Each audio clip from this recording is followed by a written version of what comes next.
There is a ridiculous amount of information out there about what collar, what tool is best to use on your dog. So in this video, I'm going to cut straight to the point, no fluff, no bullshit. For those of you that don't know me, my name is Vince. I'm a dog behavior expert out here in the beautiful state of Michigan, and I run a new Leash on Life school for dogs. And I've worked with puppies to dogs that need basic obedience, and I've rehabilitated very serious dogs that have fear, anxiety, reactivity, aggression. So whatever you're dealing with your personal dog, I have worked with plenty of dogs that have similar issues. So let's get to the topic of this video. What is the best tool that you should connect your leash to? Is it a prong collar? Is it plastic prong collar, what we call a Star Mark collar? That's the brand that makes these. Or is it just a basic flat buckle collar? So the collar that you connect your leash to, the tool that you connect your leash to, should fundamentally do two things. First, it should provide the handler a sense of confidence and control. Because remember, if you're a professional dog trainer watching this, the dog you're working with or the dog you're sending home after, if you've done a board and train program, is not going home to a professional dog trainer.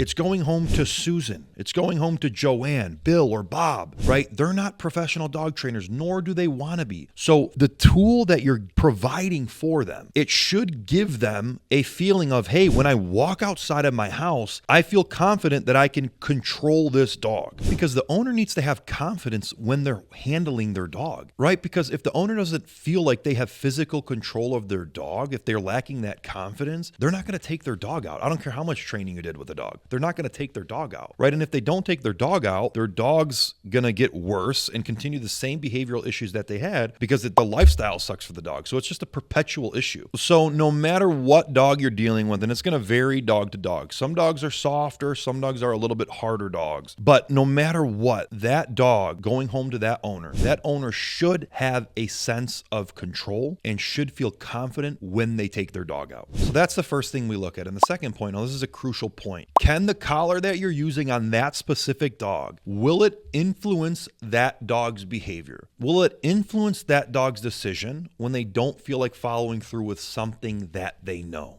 So what I mean by this is, let's say I have a plastic Star Mark collar on a dog, and there's a situation where I'm practicing recall. The dog is really good, and I'm trying to recall him off of something that he's really interested in. Let's say I still have him on a long line, of course, because he's not transferred over to remote collar yet. And he's paying attention to a squirrel or a deer or a kid on a skateboard or another dog or the stray cat that runs around the neighborhood. He's focusing on this thing, and I tell him, come. And he goes, yeah, dude, I know if I come to you, I get the food, I get the love, I get the toy, whatever. But he's not responding. So I have to convince him to follow through with what I'm asking. So if I tell him come and he fails and I apply a little bit of a leash pop on this collar, does it convince the dog to follow through with what I'm asking? Guess what? If it doesn't, then the tool is probably not the best tool for that dog. Now, like I said before, this is going to vary dog to dog. Some dogs are very soft. They feel just a slight bit of leash pressure on a flat collar and they'll come flying to you. Some dogs, a plastic Star Mark collar is not going to be good for them. Some dogs,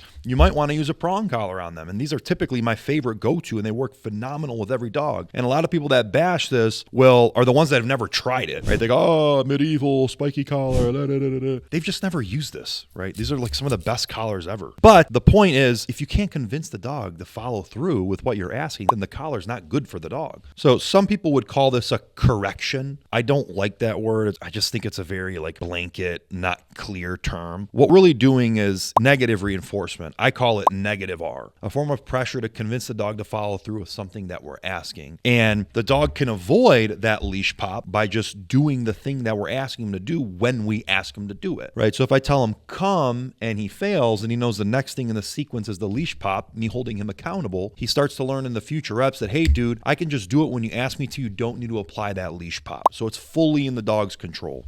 So back to the point of the video is it should, 1, give the handler confidence, and it should, 2, influence the dog's behavior. Now, doing something like that on a flat collar like this or a slip lead is going to apply pressure on the dog's trachea, which is, if the dog is a firmer dog, it's probably not going to want to use something like that. So if you want to use something like a plastic Star Mark collar or just go to a Hermsprenger prong collar, I would highly recommend that. So what is my personal favorite tool? Now, like I said, it depends on the dog, but majority of dogs that I begin working with, and for majority of owners, I'm going to go with the Hermspringer prong collar. It allows us to use the softest amount of pressure necessary to help teach what we're trying to teach. Now, there are some dogs where I felt like this was just a little bit too much for them. They were much more sensitive dogs. So if that is the case, which is very, very, very far and few in between, I'll back them down to a Star Mark collar. The functionality of this isn't as clear. It's kind of muddy, this little rope design here, whereas the prong collar is much more snappy.